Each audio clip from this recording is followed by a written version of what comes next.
দুৰ্বাঘাটত পানী আনি এতেকে পৰ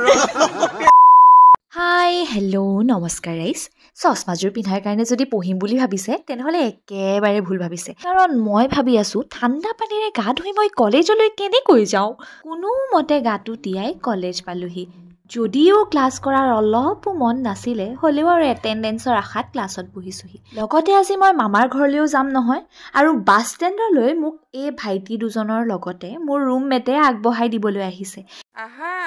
এই ভাইটিজন বয়সত মোতকৈ সৰু যদিও তাৰ আকৌ কথাবিলাক বৰ ডাঙৰ মানুহৰ নিচিনা সি মোক কৈছে বাটতে নামি কিবা এটা খাই ল'বা আৰু কথাৰ মতেই কাম মই বহিয়েই খোৱা আৰম্ভ কৰিলোৱেই যিহেতু মই ক্লাছ কৰি মামাৰ ঘৰলৈ আহিছোঁ সেইবাবে পাওঁতে মোৰ সন্ধিয়াই হ'ল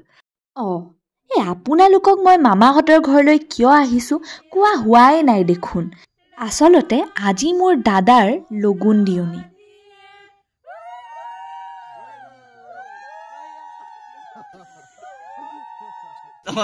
দুৰ্বাঘাটত পানী আনি